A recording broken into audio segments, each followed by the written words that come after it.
Welcome to the Plant-Centered and Thriving Podcast. I'm your host, Ashley Kitchens. Welcome back to the podcast. My name is Ashley. And I'm Katie. And today we're talking about 7 different ways that you can survive a barbecue when you're vegan or plant-based and the barbecue you're going to is not. So happy Memorial Day to you. It is officially summertime, and with summertime comes a lot of cookouts and barbecues and get-togethers outdoors, which is a lot of fun. But it can also be kind of stressful, especially if you're plant-based or vegan, and maybe even if you're new to plant-based or being vegan and you're going over to people's houses and you don't want to be that odd one that stands out. You want to be able to enjoy the party, enjoy the food, have fun. So we have 7 tips, kind of like a survival guide. Katie, would you call it that? Congratulations on your first vegan barbecue. Woo-hoo! Yes, woohoo. So we're going to give you some 7 tips. Before we get into that, though, I do want to mention that Katie and I are hosting a plant-based retreat September 22nd to September 25th. So 4 days in Durham, North Carolina at this gorgeous home that has a pool. It's on 10 acres. There are therapy animals there. It is a plant-based vegan lover's dream. Oh my goodness, it's going to be so much fun. We're going to have educational workshops from myself, and we're going to have massage therapists come in. It's going to be a relaxing, rejuvenating retreat, but we're also going to incorporate a lot of self-care, a lot of education, and just a lot of fun and relaxation too, Katie, which I'm so thrilled for. I just want to get all these awesome, powerful women together and have some female bonding. Yes, agreed. Yes, we're going to do some inner work. It's going to be a really wonderful time. So if you're interested in joining, there is a wait list below. You can't sign up quite yet, but there is a wait list. So if you want to get on the wait list to just learn more about the retreat, what it's going to cost, what it's going to entail, we're going to keep you updated as we get things booked and finalized. So if you want to get on that wait list, use the link below to sign up, and we will update you as things come along. And then that will be the list where you officially sign up for the retreat as well. So when that's live, we will send that to everyone who's on the wait list first. It's our first one, so we're keeping it kind of small. So there's only 10 spots, but make sure you sign up so if you really want to go, you don't miss your spot. So we're going to keep this group really small and intimate so you can walk away with just some really deep friendships, which is what I'm really excited for. All right, Katie, so let's dive into these 7 ways to survive a barbecue when you are vegan. So the first one, which I feel like most of you listening are like, okay, I feel like I know what the first one's going to be. And it's to bring something delicious, like your best vegan hot dog, vegan burger, or even a shareable side dish that you know everyone will love. So some of you maybe remember way back when you went to a barbecue and you had to bring like a portobello mushroom cap for your quote burger, and everyone would look at you and be like, what is wrong with that person? But nowadays, what's so cool is there are plant-based burgers that sort of blend right in with everything else that's on the grill, for better or worse, I guess. But there are over a dozen different vegan burgers and hot dogs to bring. So you can kind of just, if that's what you want, to fit right in. If you don't want to bring a portobello mushroom to a barbecue, you can fit right in with a vegan burger, which is really fun. You know, there's Beyond Burgers, Impossible Burgers, there's Beyond Brats, Field Roast hot dogs. Ashley from Instagram, she mentioned Good and Gather burgers from Target. She likes those a lot. So there are just a lot of great plant-based meats that you can bring, or you can even make your own and bring those to the barbecue if you want. The secret here is bringing a couple extra. And Katie, I think this is the secret because I've done this before and people are like, oh, what is that? What? That's a vegan burger? So bring a couple extra just in case other guests get curious and they also want to try one. It's a great opportunity to show our meat eating friends that we aren't being deprived one bit. Some of those recommendations come from a post we just did on plant-based meat. And I gotta say, the Beyond Meat brats, they were definitely the winner because everybody was saying how much that they love those. So I really like what Ashley was saying is to bring an extra, because I think instead of going into it like, oh my gosh, they're gonna judge me, you better be prepared for them to be curious about it and want to try it. So you want to bring some extra so you can make sure you have enough to eat. Yes. Yeah, that's true too. Yeah. And I think most hosts, especially if they know you're plant-based or know you're vegan, or maybe you have to tell them because it's newer to you, most hosts will be happy to provide a tasty vegan dish or have some like tasty vegan items there. But it's probably a good idea to bring something like we talked about for the grill, or just consider bringing a side dish like a potato salad or veggie kebabs or corn on the cob, or a client mentioned this to me recently, how she loves this time of year broccoli salad with like raisins and sunflower seeds. And so I looked up a couple of recipes and I marked them because I was like, oh, those look really, really good. We can include Oh my, one of them so good. below. Yeah. Or even like a fruit salad. So bring enough for yourself, obviously, but bring enough for maybe a couple other people in case there are some curious gatherers there as well. But even if no one else eats any of what you bring, at least you'll have plenty to feast on for yourself. All right, Katie, what's number All two? right. Number two, and I think this goes for any party, you want to be there to offer to take a little bit of pressure off the host and offer to be there to cook something that is plant-based or vegan so that they don't have to take bandwidth when they're already probably a little bit frazzled to kind of accommodate us. See if you can be accommodating to them and be like, okay, as soon as you're done with your burgers, I'll clean the grill and, I'll splash my burgers and brats up there and you don't have to worry about it. And so that way you make sure you're covered, you're taking stress off them, you're being, trying to be flexible and accommodating to, help them out a little bit. I think that's always really nice. Yes. Yeah. So kind of offering to give yourself a helping hand to the host to help take a little bit off their plate. No pun intended. Pun intended. Absolutely. All right. Number three is don't feel ashamed. And what we mean by this is when you're at the barbecue, you may get asked a lot of questions, especially if you're there with people maybe that you don't really know, or, your friend, the host, is bringing in other people that you're not quite familiar with.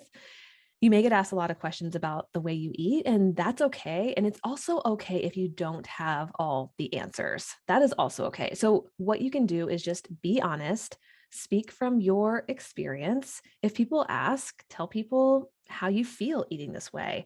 One thing I really like is from Dr. Doug Lisle, who is I guess like a plant-based psychologist. He talks about, if people are really challenging you or, kind of really trying to dig deep as to why you're doing what you're doing. He's like, when in doubt, blame your doctor. Just be like, my doctor recommended this for me and this is why I'm doing it. And usually people are like, oh, your doctor said that. Oh, okay. Okay. Then it must be like a good thing to I'll do. back off. Yeah, exactly. Sometimes we just want to be at a barbecue. We don't want to answer a bunch of questions. So that's a good rule of thumb, is to blame it on your doctor, change the subject. Oh, look over there, squirrel. Yeah. Yes, exactly. Yep. I And know. kind of take the heat off you.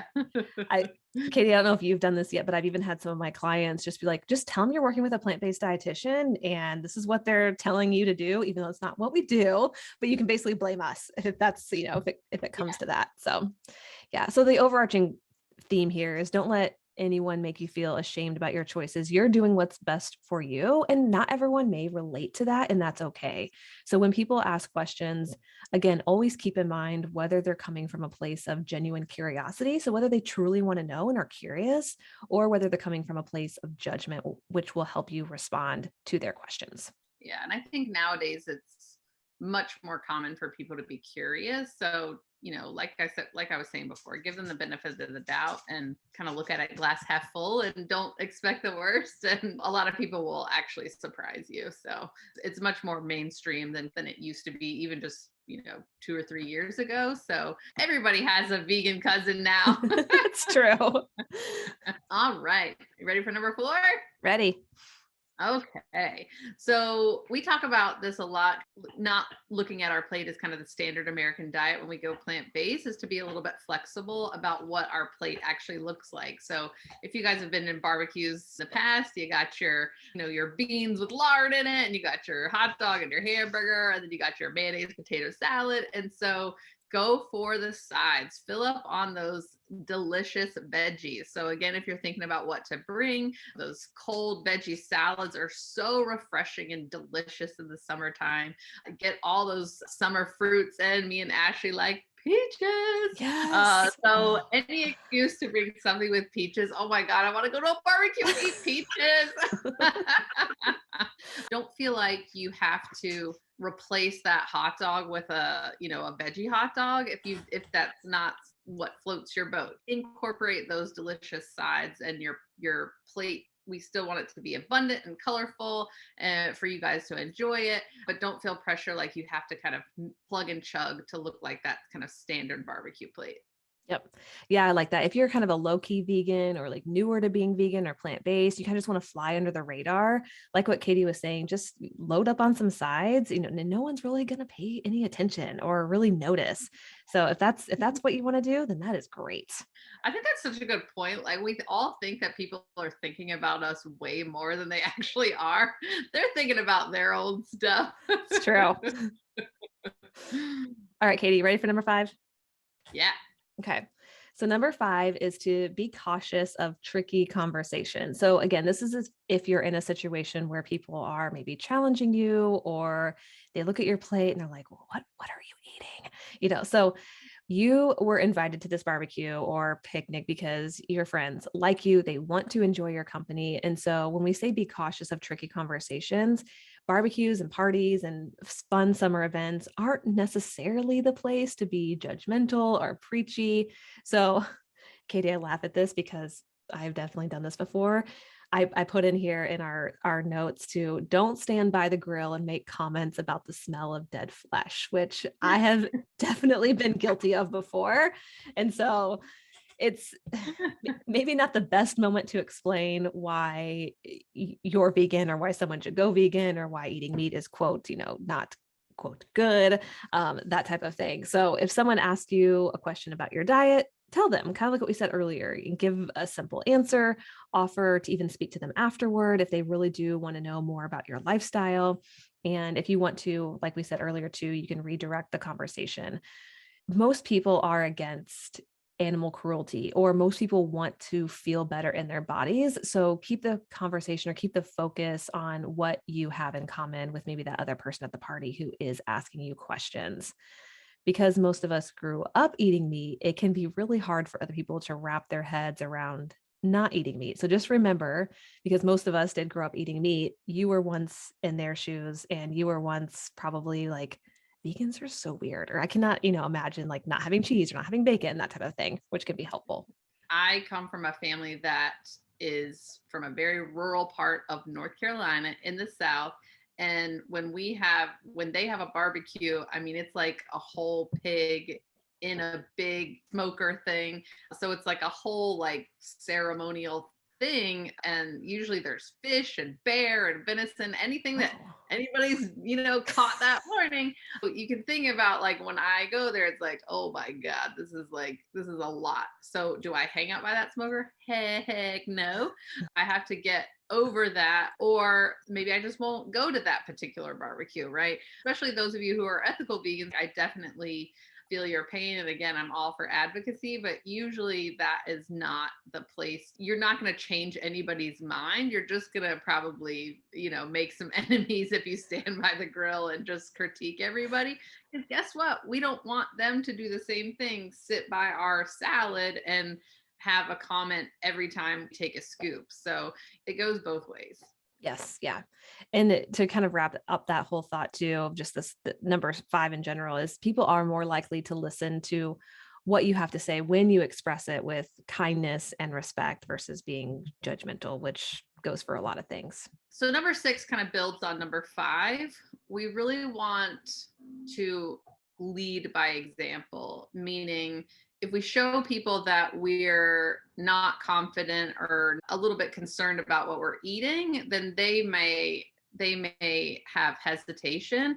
But if we lead by example, where we're like, oh my gosh, this is so good, do you want the recipe? Like, that's a big thing in Southern barbecues, like someone brings something and everybody wants the recipe.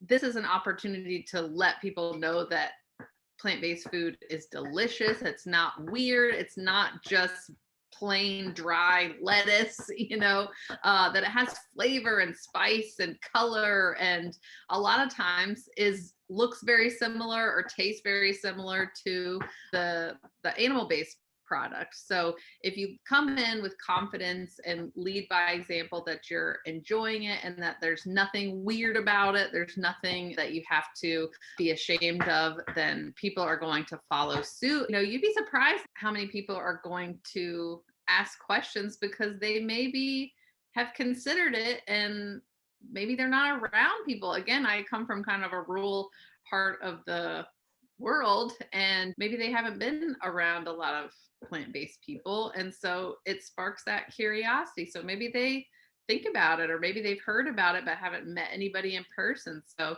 there's an old quote, is it an opportunity or is it an obligation? So I think it's kind of approaching, this is an opportunity to not necessarily educate, but just to show people that you're doing great. I think we did a reel on Instagram where vegans are very pale and they're very scrawny and they look like death. And, go to the barbecue and show them that you are thriving. Plant-based thriving, baby. Yep.